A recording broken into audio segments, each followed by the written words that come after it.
time, so I'm going to tell you the 4 points around which I want us to think. And especially in thinking in terms of policy. We've heard a lot of information about the experiences of blacks, experience of black students in particular, but I want us to point to policy. How do we get some actions? How do we get moving towards what our experiences are to have government and other people in authority respond to what our experiences are? So the 4 points I want to make are related to one, and if we were doing research, and we started here on Wednesday, sorry I wasn't here on Wednesday, but one of the major themes that keeps coming up is data, research, documentation, however you choose to put it. The second point I want to make around education in particular is about the education system starting from kindergarten to grade 12. And issues around curriculum. And when I talk of curriculum, I say teachers are also part of whatever the curriculum is going to be. The third point I want to look at is standardized tests. We see tests as making the teachers, making schools accountable to us. We have to look critically, does tests really do that? And the last point I want to make is about access to post-secondary education, TYP and other such programs. What does that mean? Are we really getting the real goods when we have our students in post-secondary education?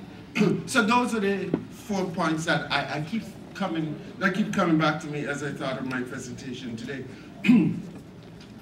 Data. To me, we have lived and existed in the community for years. We have been talking, and I will use the example of black-focused schools, and we have been talking about black-focused school, and Lloyd said, probably over about 20 years. We know that in 1994, in Ontario, the government documented black-focused schools, and there was a Ministry of Education under the Ray government that had a number of committees, ministry committee that was looking at it. I was part of that committee.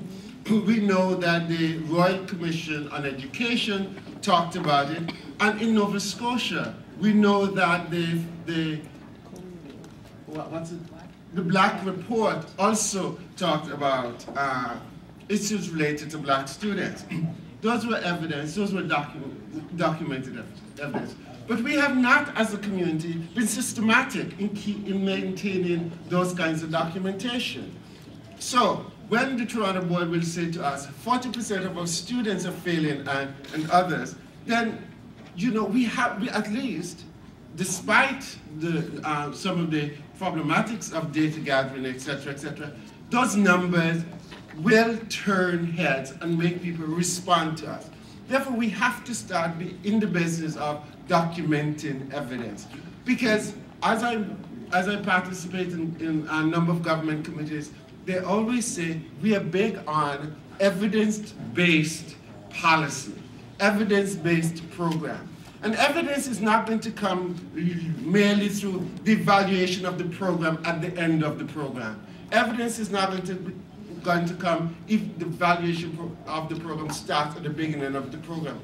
Evidence, we have to start saying, evidence is different from, the evidence will come through data gathering, not merely through evaluation. And we can go into discussion of what's the difference between an evaluation as set up, although it's also data gathering, and having research. We cannot become fearful of research as a community. We can use research as a tool, as a political tool, and we have to rethink research. In my experience, and I have very many of them, when I invite community to start thinking of research, I'm told there's no money put aside for research. There's no money in the program for research because we have money for program. Okay, you put the money into program, the program's done, now you want more money. What is the evidence to say this is what happened with what you got the money for, And then they could say, well, what's the evidence?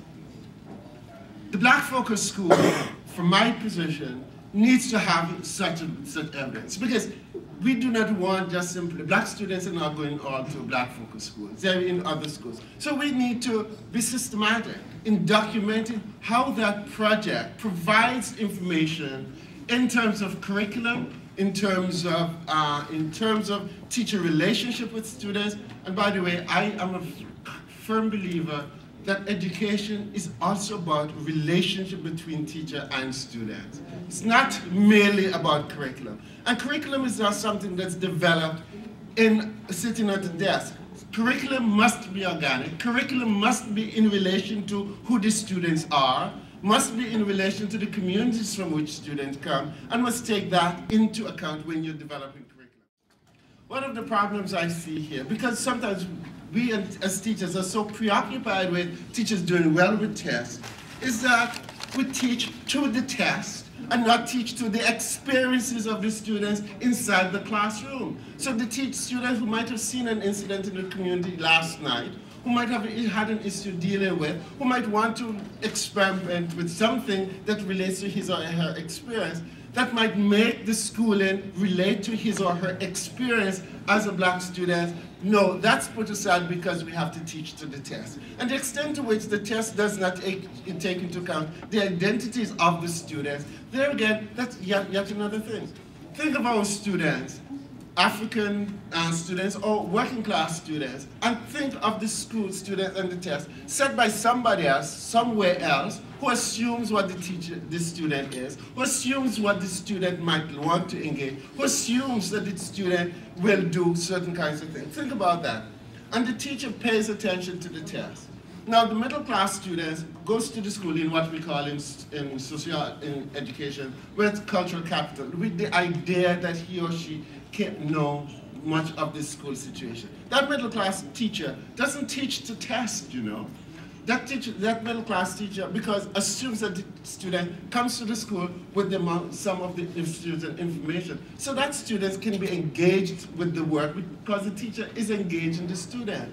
The working class student cannot bring his or her experience in the same way to the school. So he fails, the school fails him or her in that relationship. So therefore, while the test might be seen as a positive thing, we have to look at it critically and see what other ways and what other means we're going to be able to get school to respond to the students that we want in the classroom.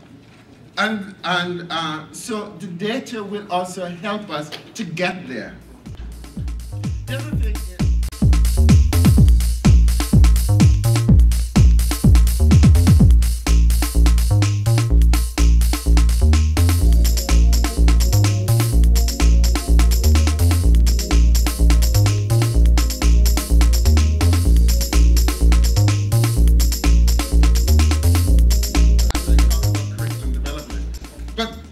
one other thing,